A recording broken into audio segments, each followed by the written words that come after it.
update you can offer on the 4 players that entered camp with injuries? Sorry, that's not my department. Peony Nami went to the OHL last season. What do you think he got out of that? What did you see from him over the course of the year? Yeah, good question.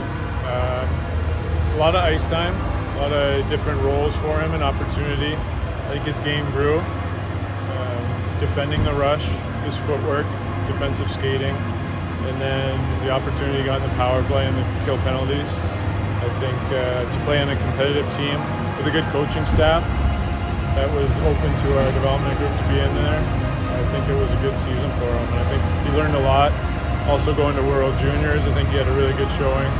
So it was a good season for him overall. I think he's coming along. What have you observed about Melvin Bergstrom? And he told us he's going back to Sweden this coming year.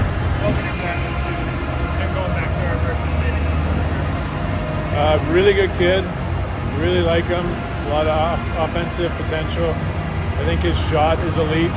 His ability to find space in the offensive zone is really high end for a kid that age. His coaches were really impressed with his way to ability to absorb information from the older players on his team. And although the team didn't do really well, they felt like he kept getting better and better. So to be put in with the big team and be able to produce, I think it was a really good season for him. What was the second part, sir? He said he's going to go back to Sweden this upcoming season. How did you guys come to that decision? It's mainly his. I think it's a good setup with a good coaching staff and a good opportunity for him to keep building on the ice time and the role. And we think it's a good spot for him. What will you be looking at specifically for Melvin this next season in Sweden? What's something you're going to focus on? I think to keep growing his game. I think his production can keep growing, his role can keep growing. His skating, I think, can take steps as he builds his strength and speed. I think he could be a real offensive threat, like very dynamic. He's got a really wicked shot. So if he keeps building that, his ability to get pucks off the wall and attack the middle of the ice, I think he's going to be, he's got a lot of potential. Apologies. Daniel last year you talked about his defensive play, his defensive stick. Obviously he's coming off the hip injury. Just where do things stand for him right now in terms of making that jump, coming back from that injury? He's full go. He's 100% healthy. He's excited to get back at it. It was a tough decision for him when to make that decision, but he's ready to go. He's excited to turn pro, and love the size, love the kid. Really great kid. He's ready to dive in and work, and I think his reach and his stick detail is something special, and his willingness to kill penalties, block shots, defend in the corners are something that we really like. How much growth have you seen out of Finn Harding this past season, and what are you looking to see him kind of develop on? Exceptional kid. Absorbs everything we've thrown at him. I think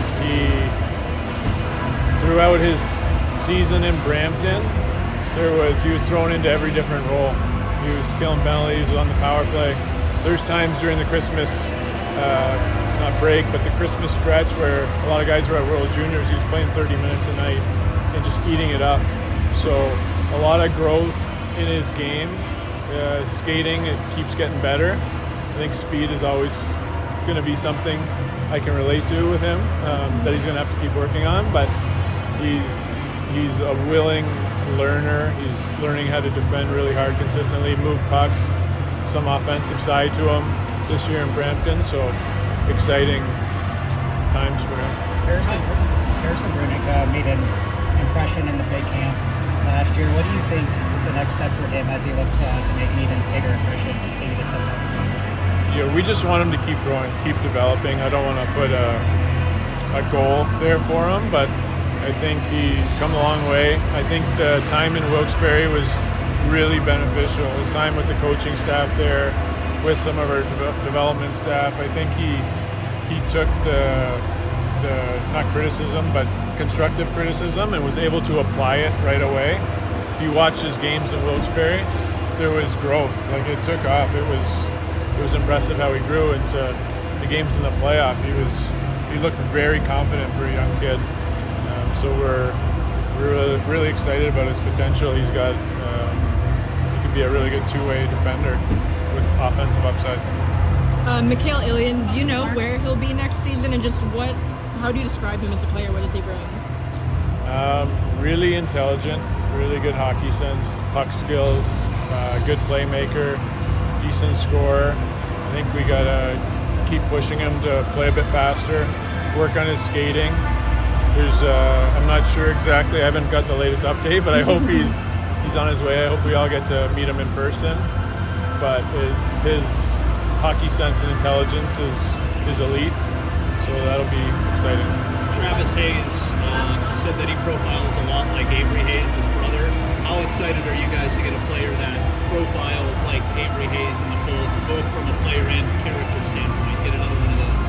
Yeah, it's pretty impressive what Avery Hayes did since he signed his AHL contract, and he earned the NHL contract. So we're talking to these kids about coachability, competitiveness, and work ethic, and when you think of those things, that's what Avery Hayes did. And then getting to know his brother, I don't know how many of you watched him out there, but man, I like the competitiveness. So you seem to be able to understand what we're trying to tell him, and then the compete is something that seems to be built into that family's DNA. So I think we're going to get along really well.